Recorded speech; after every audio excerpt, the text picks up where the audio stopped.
Okay. I don't remember any stringed. I don't remember violin or cello. I don't remember any of that. But what's crazy is the guitar player. Um, he and I just used to hang out after school, and we had a little duo. We were the first Black Keys. This podcast is about you. The origin story of Low Moon, and obviously the new record you guys have coming out a week from tomorrow. Week from tomorrow. Crazy. So cool. So first off, where were you born and raised? Long Island, New York. Okay. In a town called Oyster Bay. Bay. Oyster Bay, Long Island. Hometown of Billy Joel. That's cool. That's kind of our claim to fame. Well, I know there's a big music scene in the Long Island area, right? There is. Yeah, there is. Long Island punk scene was really big when I was growing up, and also the emo scene too, right? Emo scene was absolutely massive. Yeah. What was that like? I mean, did you go to a bunch of shows around there? Well, weirdly enough, I left to go to a high school in Connecticut I was too busy playing sports, really. That was kind of and I had a lot of friends that were into the emo scene, and I just really didn't I didn't go to a lot of shows, but I became friends with Dan Nigro, who was in a band called As Tall as Lions when I moved out to LA, and oh wow, he was like the main guy, in the scene. Oh yeah, that's yeah. So it's just very funny. It's just very funny. Yeah, that's awesome. So Long Island, you said you went to high school in Connecticut? I did, yeah. Okay, but you were still living in Long Island? You what? Commuted? No, okay. I lived there. Yeah, went to a boarding school. Oh, right on. What was it? I mean, growing up in Long Island, how did you get into music? My dad was really into music. He doesn't have one musical bone in his body, but he has really good taste, and he was just always showing me music. And at my middle school, there was a great little music program, and I picked up drums first. Okay. Yeah. How old are you when you did drums? I was 7. I started. Wow. Okay. I got really into it, and I continued to play drums for a while, and then when I got to my sophomore year of high school is when I just started to strum the guitar. Okay. Tried to strum the guitar. Did you play in the school? I was just playing drums. Yeah, were you in the school like band as a drummer? Oh, exactly. Percussion and everything. Yeah, and we had this. It was kind of like a contemporary music class. It was band. My teacher absolutely hated me. I think I got kicked out because the hardest thing with drums and any instrument is when you're sat behind it, it's impossible not to play it. Oh, right. Drums, you're just like banging. Yeah, like he would start talking and I'd be like, and I would just get kicked out all the time. But they liked my enthusiasm. I just always wanted to play. That's funny. Well, with that, you played an actual kit in the band at school. Yeah, it was like this. We had this weird contemporary band class, and we had a full kit. I mean, it wasn't traditional band, which I always found really interesting. Right. It was. I was able to play the kit. I don't think there was enough kids that were into being in band. Sure. Well, was there like guitars and everything in this band, or like an array of what instruments what other kids were playing? There was guitars, bass. What else? We did have the horn section. Okay. I don't remember any stringed. I don't remember violin or cello. I don't remember any of that. But what's crazy is the guitar player. He and I just used to hang out after school, and we had a little duo. We were the first Black Keys, and and he and I, we just kind of learned music together. He was an amazing virtuosic player. I just really remember him being, and he showed me Radiohead. I mean, I'm getting into 8th grade now, I'm not, Yeah. um, but, yeah, But you that guys was would the play in a band first, together? Like, we had a little just band jam together. together? Yeah. Okay. I found video of us playing in my living room. Actually, recently, my parents dug up a bunch of VHS tapes, and there I was banging on the That's drums, funny. Were you guys doing singing. originals? Yeah, we were Singing doing. Oh too. yeah, we were doing originals. I mean, the lyrics. At that age, what was I saying? I don't even know.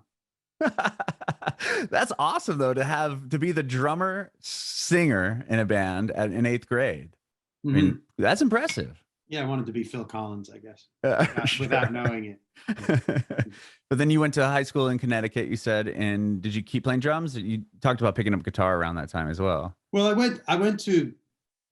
I left Long Island to go to a kind of a all boys school up in New Hampshire for 2 years before I went to school in Connecticut. And there I had another. I've been really lucky. I mean, when I think about it, just teachers who pushed me to continue to pursue my love of music. My first love was hockey, ice hockey, and I was pursuing that at the time. But I was just really transfixed with music, and I had a teacher there in New Hampshire that, again, I was singing in the Glee Club. I actually started by, he was like, I think you should start singing in the Glee Club, and I was like, yeah, that would make sense. And we also had a band. I put a band together there. We played a lot of Weezer covers. I remember very, very vividly playing Say It Ain't So at like a school kind of gathering, and I was freaking out. I was just so nervous. And well, that's not an easy one to sing, right? I mean, the chorus is like way up here. Yeah, I didn't sing. I gave up my singing from the drums. I was like, I'm not singing from the drums anymore. This is okay. So you're still you're playing drums during the show. I was playing drums. Okay. Yeah, but I was so nervous. And there I actually, being in the Glee Club, my teacher, he really wanted me to start singing more. He just thought that I should, that I had a nice voice. And I remember singing Cat Stevens in another school gathering. That was the first song I ever sang, Cats in the Cradle. Oh, cool. Did you play, I didn't play guitar. I just sang because I couldn't play guitar. Okay. And the music teacher played guitar and accompanied me, and I sang. And then from then on, I got really interested in pursuing singing. And from there.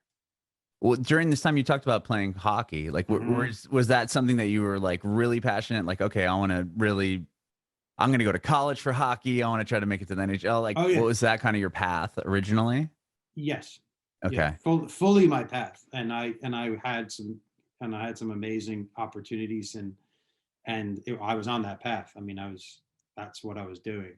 Music just took over. When I got to high school, music really took over, even though I went to a high school in Connecticut, like I said, to play hockey. And my freshman year, I found a really amazing musical brethren I had. And I started another band. And in that band, I decided I wanted to sing, and I just started playing guitar. Okay. But the moment in high school was 9/11. That's the moment that I sat down and wrote my first song. Really? Yeah. That was because I was living away from home, and I grew up in New York, and that moment, I remember my roommate coming into the I had a class off at the time, and there was a school assembly about 9/11, and my roommate came in and explained to me what happened. I called my house, and it was, the answering machine said, there's a tornado in your area. That's what no one could reach our family members in New York. So that week I wrote this song, my first song, called The City Cries Its Tears, which is, I mean, it's kind of ridiculous song when I think about it now, but that's what kicked it off. And I played it at another school gathering, and I sang and played it, and I was hooked. That was it. Wow. I mean, that song, the title of it sounds like it's really deep. It was seriously deep. No, it actually, my aunt to this day, every single 9/11 sends me the lyrics of the song, which I think is really sweet. That is. It is really sweet. But that moment, that was it. From then on, I just continued to want to write and play guitar and write. And I think we had a show, maybe it's my junior year, and my friend's dad worked at Berkeley and Berkeley College of Music, and said, you should go to Berkeley College of Music and really pursue this. And I was on the path to go play college hockey. And I remember having a conversation with my dad. He said, if you really want to do music, you should learn everything you need to learn about it and put yourself in a position where you understand it fully. And I feel really grateful to have parents that just said that to me, because they could have said, just go to college and do your thing. Right. Or they could have said, why are you going to give up on hockey? They definitely said, I mean, I can only imagine what they felt like now. As you get older, you start thinking, wow, that must have really hit them. Right. Doing this thing for so long. My dad was very encouraging about it. And my mom and dad were just, they said, go pursue this, go. But I do think there was a very strong emphasis on education. And I think my parents saw going to college for music as a step in that education direction. He's getting a degree. It's not. And I didn't get my degree. So, but I think that at that moment they're like, oh yeah, he's going to go to college for music. It's not going to college for any other reason. So. Okay. Did you end up going to Berkeley? I did. Okay. I did. I would get that. I want to talk to you about that. Yeah. But I'm real quick on the 9/11 thing. I mean, we must. I was in high school and that happened too. So we must be probably around the same age. Yeah, I'm 37. I'm the exact same age. Okay, I graduated in 2003. 04 for me. Okay, close. But yeah, I remember being in I grew up in San Diego. Oh, you did? And knew nothing about. I mean, I knew New York, but I didn't know anything about it. And just like that happening, even clear across the whole country, was just so. I mean, I can vividly remember hearing what happened, going into every single class, and it was no learning. I mean, it was news on every TV of every class, and people just sit like crying and just sitting like, it was so heavy. And I can't imagine being in your position where you actually lived there, people living in my sister city. lived downtown. My sister lived downtown. Oh my gosh. And that's why it was, and we had such a community of kids that grew up in New York, and a couple kids lost their parents that went to my school. I mean, gosh. And we had a lot of family members that everyone knew someone that was directly impacted by it. And I was away from home. Yeah, and you can't get a hold of anyone too. Couldn't get a hold of anyone. Yeah. It was just a very scary time. And I turned to music, which is when I realized that there was an emotional connection to what I was discovering about this voice. I mean, wow. Yeah, for sure. And then you ended up, obviously, that took you in a totally different career path or different path in life. And you get into Berkeley. That's a huge accomplishment in itself. Like, tell me about getting into Berkeley. Well, at that time, they didn't require any auditions. So now it's like impossible to get into. I heard now you pretty much have to go to their like camp beforehand. Like you have to attend their like they have a summer camp thing. Totally, dude. Totally. So, I wouldn't get in now. Yeah, you would. Just like, here's a link to my Spotify. Yeah, check it out. Like, can you read music? I'm like, I forgot how to do that. But there's my friend's dad was really encouraging. And so, and because there were no auditions, actually I did audition for a scholarship because I was like, yeah, I know how to write some songs. I mean, I didn't really, but they put me in a room and they were like, okay, read this. And I just looked up, I was like, I really can't read music. Oh, they want you to sight read? Yeah, they wanted me to sight read on guitar. I'm like, what? just throw me some tab, man. Right. Yeah. You're like ultimate guitar hero. Yeah, exactly. Give me a second. I'll figure this one out. Yeah. Oh, that's funny. Well, so did you pursue songwriting? Was that your major at That was Berkeley? my major. That was okay. my major. And then how long were you there for? 3 years. And I left to start touring on the singer-songwriter scene. Boston at the time had a very interesting singer-songwriter scene. There was like that moment of John Mayer, and I mean, he was past me, but Howie Day. I mean, those guys were, and I got asked to open for Howie Day. At the time, he had a big song called Collide. And I toured with him and this guy Matt Nathanson for a bit. It was just a very different scene than where I ever imagined. You know, when I think back on it, those were informative years because I was playing by myself and touring. Yeah. And I learned so much about just what it was like and the business of it all. And it was a very interesting time.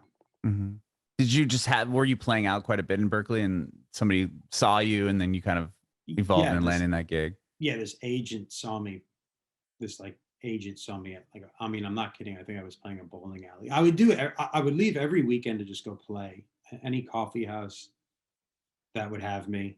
It was pretty amazing. I mean, when I think back on it, I was like, I'm amazed that I did that. Just knowing my personality,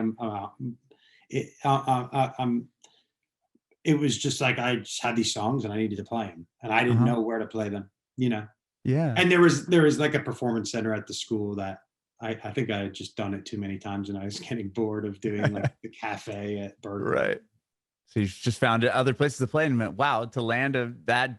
Think about it. I mean, it's crazy. Alley. I guess it's like one of those things where they say just never say no to a show because you don't know who's in the audience. Exactly. Yeah. And I did learn, and that mentality stuck with me. Just keep going.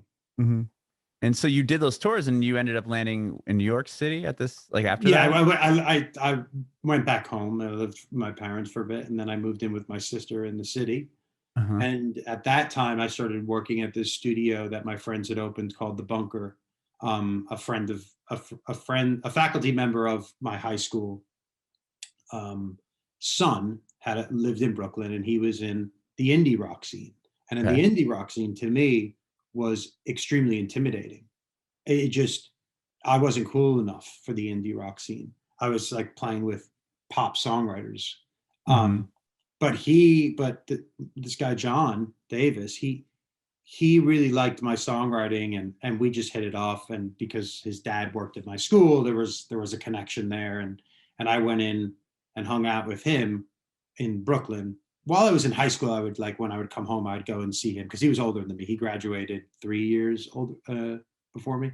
Oh, and he was working in the studio. He had run this. He would open this studio in the basement, and basically in his apartment on Metropolitan in Brooklyn, below the subway.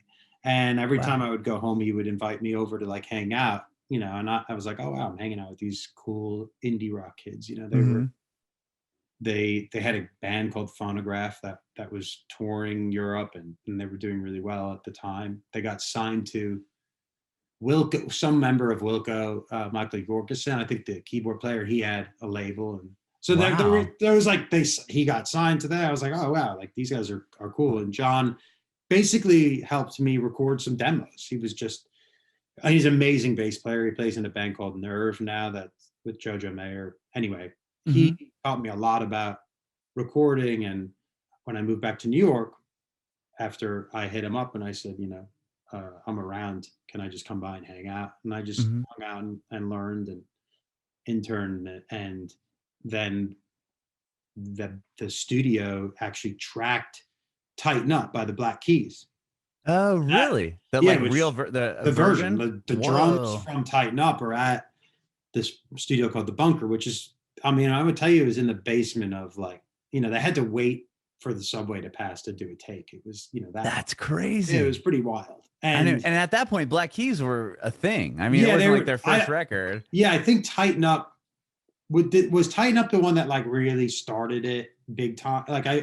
The first record was big, I remember. Yeah. Then they had the record. Yeah. Tighten Up was, I think, like 2 or 3 albums in. Right. Maybe. Yeah. So they recorded that there, and that's the moment they decided they probably needed a better studio. They wanted to upgrade. Yeah. And they did, and I got asked to help them kind of open it, and I did construction. It was like a whole thing. Uh-huh. But all that during that time when I moved back to New York, my friend had introduced me to this guy Andrew, who also went to Berkeley and was an electronic music. He went for electronic music, so he was a trance DJ, artist, producer. And my friend Cyrus, my best friend, who is a mutual friend of Andrew, said, "I think you and Andrew would hit it off." And we did. And I convinced Andrew to move. He lived in DC at the time, and I convinced him to move to New York and kind of start a project with me. And my friend Cyrus, our friend Cyrus, was living in New York, so he did. He's like, "I'll go move to New York. I've got, I can do this anywhere." And we just got together and started making music, and that's when Loveless basically Andrew and I birthed Loveless and a bunch of other tracks, but that's wow. Yeah, because that was when because obviously the band is a lot more electronic heavy now than sounds like a singer-songwriter thing would be. So that's kind of when the genre switch started. That's when I mean I didn't want to do the singer-songwriter thing anymore. It just felt I was bored. I wanted the energy of being in a band or being with a group of people.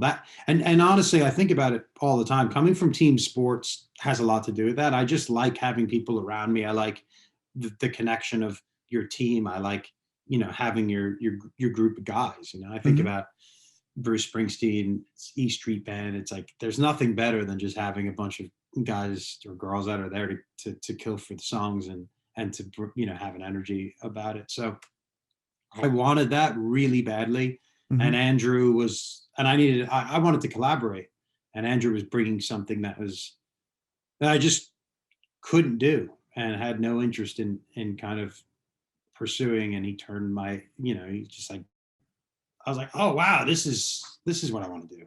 And we made a bunch of tracks that are still sitting around now, some of which I always revisit. I'm like, oh wow, these are really good. But yeah, Loveless was born one there. Of them. Yeah. Wow. But you wouldn't have Low Moon at this point, right? No. So It was called Stranger, and it was just me and Andrew, and we didn't do anything with the tracks besides send them to our friend Cyrus, who was a friend that also was working at an electronic label. Actually, it was Tiesto's record label at the time. Wow. And he was like, "This is really good. You guys are hitting on something here." And I was, we didn't know. And he introduced us to this guy named Dean Wengro, who was at Mute Records at the time, and he came down to listen to some tracks, and Dean said, you have this song Loveless that Cyrus sent me, and really reminds me of something off of Spirit of Eden by Talk Talk. And I was like, I have no idea what you're talking about, but cool, thank you. And that night I went home and listened to Spirit of Eden, and that, again, another paradigm shift. My world was just blown wide open. And then I realized that, oh, right, this is the kind of music I need to be making. This is where I belong. And Andrew and I both just kept pursuing that until a point when we decided we should move to Los Angeles, So you both moved to LA? We both moved to LA because there was a moment in time where there was some energy about, well, long story short, there was a record company that wanted to sign us out in LA.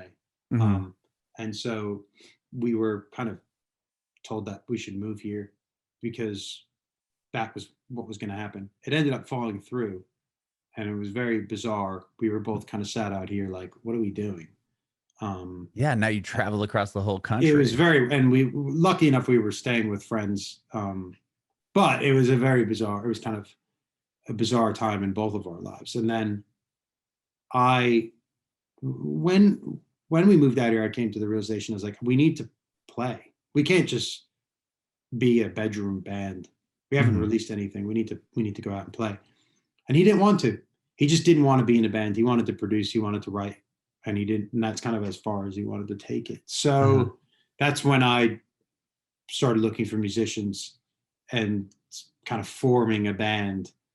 And I met Crisanta, and I met this guy Damar who was playing drums, and it was a 3-piece, and we called it Stranger. And it was basically the songs I had written with Andrew. He was still around. He was still here. We were working on more material, and the band. And we went into like a rehearsal studio. We just like learned, shed these songs like a band would, and we played gigs around town. And that was kind of the start of Low Moon, weirdly, even though the lineup changed. But Crisanta stayed in the band. Stayed, right. So you guys ended up breaking off and then starting Low Moon together? Well, it kind of presented itself in a very weird way. I mean, I realized that the band couldn't be a 3-piece, and that it needed something. We needed a guitar player, and our friend introduced us to Sam. And when I met Sam, it was a very similar thing. I just kept showing people these demos that I had. It was like, I have this SoundCloud. You want to check it out? And there was all these songs that Andrew and I had written that were on there that were basically fully formed. And I think it's kind of a hazy time, because I kind of went away and started writing more and more material, and Crisanta and I would get together and work on them, like I would basically show her, and then we would try to rehearse with Damar. But that just wasn't working. It kind of ran its course. And so when we met Sam, it was like, oh, the 3 of us, this is like a thing. We should work on these songs that I have in my garage. We basically went out to my garage and started working on the songs together. And Loveless, the demo of Loveless found its way to this guy named Jackknife Lee, who's a big producer. And he brought me up to, he basically emailed me. A friend of mine from Berkeley was like, I sent her the demos, and my manager was friends with her at the time, and she sent it to Jackknife, and Jackknife was like, come out to Topanga Canyon and hang out. And I was like, okay, weird. And I did. And the next week, someone from Columbia came up to Topanga Canyon to do the same thing, to kind of check out what Jackknife was into and what he was working on. And Jackknife showed her Loveless. And then that was the kind of start of the band getting signed. We had played with Stranger, with that lineup of Stranger, a bunch of gigs around town. We had been sending them and nobody paid attention to it. It was just like, wow. It was really, Jackknife kind of showed the right person, the right thing at the right time. Right. But you had the right song to add to that. I think so. Yeah. Yes. I mean, obviously that song was a huge hit. Yeah. I actually know that, there was everyone, I have friends that ask me, like, how does that happen? And I don't think it happens today. A great song doesn't get you signed today, which is very interesting. Yeah. I mean, it's just a wholly different world, right? I mean, with different world, virality gets you signed. I mean, that's what gets you signed. You just have to have a viral moment, or you have to have something else besides the song. And feel really you have to have a bunch of followers or whatever, right? You have to have some clout. yeah, it's crazy. I feel like we were one of the last bands signed just on a demo like that, to a major label. There was no data. And Spotify was a thing, but it wasn't the only thing. Right. Then there was, because now we just have so much data, and A&Rs are looking at numbers, and it's great. It's just a different game. Right. Now it's, why take a chance on something when we already know this stuff's already working, right? It's like, oh, well, that has a million streams and they don't have a label, but they already have a fan base. So, hey, we can elevate you or whatever. Exactly. That's really interesting. So, well, then you ended up re-recording the song, right? With Chris Walla produced it, or was that earlier than Columbia finding it? So Columbia found it. And when we decided that we should, well, there were, obviously you get signed, you need to make a record. And there were so many songs, but I was just writing a lot. And at the same time, when I moved to LA, I met Dan Nigro, who he reached out for the same reason. He just heard Loveless. A friend of his had sent him the SoundCloud, and he reached out to me and was like, I want to write some songs with you. And I was done. I was in the space where I didn't know if I wanted to write songs with anybody anymore, because Andrew and I's relationship had kind of faded after I realized he didn't really want to play live anymore, and there was just I kind of took back the reins of, I want to write my own songs and see where this can take me, and play them with this band, you know. But Dan was from Long Island and I liked him, and so I was like, yeah, let's. And LA has this very interesting writing scene. I hate calling it that, but everyone, it's like if you get signed, then you got to start writing with people that have had success writing. At the time, Dan really, I mean, he really wasn't like a successful songwriter at the time. He had a few cuts. I think he had done something with Sky Ferreira at the time, but Dan just really liked the music. He loved Talk Talk, so we kind of hit it off on our love for Talk Talk, and we got together and wrote a lot. And this, at the same time as when I was meeting with Jackknife, it all kind of came together at the same time. And then Dan and I kind of got together and started writing a lot of music together. 50% of the first album was just Dan and I, songs that we had spent a lot of time writing. And we were at the point where we had a batch of songs and the label said it's time to start thinking about making a record. And Chris Walla came up and we sent him the demos, and he loved them, and he had a real spirit and idea about it. And the week before that, I had met this guy, Francois Titez, who had produced the Gautier album. And Frank had this just wonderful, incredible, I don't know, energy about him. I was kind of obsessed with Frank. I was like, oh, I thought I decided I wanted to make the record with Frank. And I met Chris, and I love this guy, Chris. And then Chris calls me a couple of days after the meeting and says, you know, I don't think I have time to make the record. I'm moving to Norway. I really want to make this record, but you should make it with this guy, Francois Titez, who I met. And I was like, what? Really? Yeah, I thought, yeah, it was really weird. And so then I, being naive and a little like, just got signed to a major, I want to make a record as good as I can possibly do it. I introduced the two of them, and I was like, why don't we just wait until you guys can do it together? They had never met. They had never met in person. He just knew of each other. Just knew of each other. Yeah, wow. Knew of each other. How crazy. Chris had heard something that Frank was working on and fell in love with it, and was just like, I know this guy just moved to LA and he's from Australia and he's making great records, and you should work with him. I was like, no, you guys should do it together. You know, I was obsessed with the Eno Lenoir thing. I mean, that was in my head. I wanted to have the super producer idea for making. It was not, I probably didn't need to do that for the first record, but I can say that we learned so much about making records, and just having those guys around was an incredible experience. Yeah. And obviously, I mean, the record is awesome. I worked at a radio station in San Diego at the time. You guys played our big festival. 91X? Yeah. Oh, wow. I love 91X. Oh, yeah. I was there. Radio was my thing. I did that for 15 years before kind of doing this now. And I moved out of San Diego. I'm in Nashville. But oh, you are? Yeah. I was on 91X for 6-7 years, and also stationed in San Francisco. But we played, like, you guys played our show, and we played Loveless on, I'd play your show, like your song, couple times a night, like every night for a long time. Thank you. Yeah, and I remember seeing you guys play our X Fest. We had, I think, Phoenix and Empire of the Sun. Phoenix, Empire of the Sun. Yeah, that was fun. Lemon Twigs were on there, maybe. Yeah, Lemon Twigs. Yeah. I'm trying to remember the rest of the band, but yeah, that was a great lineup. And you guys played, and that's when I first discovered you. When we started playing your record.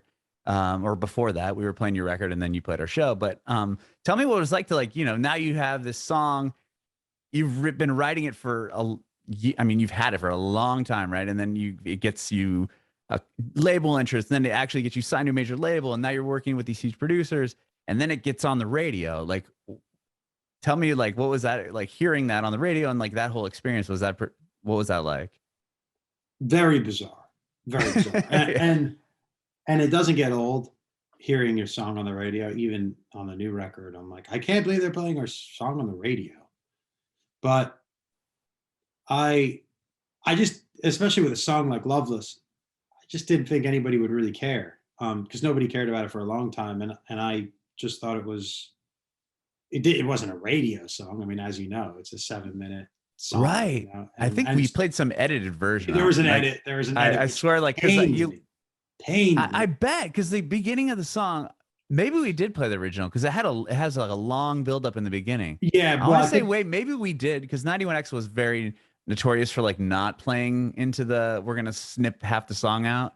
Yeah. So we might have played the whole record, but I know that there is like an edited version where somebody clips the beginning of it off. Yeah, the beginning and the bridge is cut off, and it honestly it works. And I think I just got to a point when I was like, if somebody wants to discover this record and the way in is at 5 minutes instead of 7 minutes, then I'm okay with that. I think Bob Moses played the same show that you guys did, and we did that. And I remember actually, now that you're saying it, we clipped the song that Bob Moses had. That was a hit on the air too. Oh wow, I love those guys. I didn't know they were bad. They played that show. They also played. I met those guys. They played Loveless on like one of their DJ sets once. But I didn't realize they were at that show. And then we've since like hung out. Yes, no, for sure they played it because I vividly remember that whole thing because it was the first time we ever did a show. At that like between the football stadium kind of weird area that it was at. But yeah, that we clipped one of their songs. That's so awesome. We had two bands. So two bands you clipped. We clipped their songs on the same lineup. Well, okay, so yeah, obviously that song is awesome. It probably leads to a lot of opportunity for the band, I would imagine. Mm-hmm. I'm curious about the song "For Me It's You" that you put out in 2018 and just like the amount of streams it has on Spotify. Do you know where that came from? Yeah. It's called Warm Fuzzy Playlist or something. Really? I think 8 months after the song was released, it ended up on this playlist that people react to it and they love it.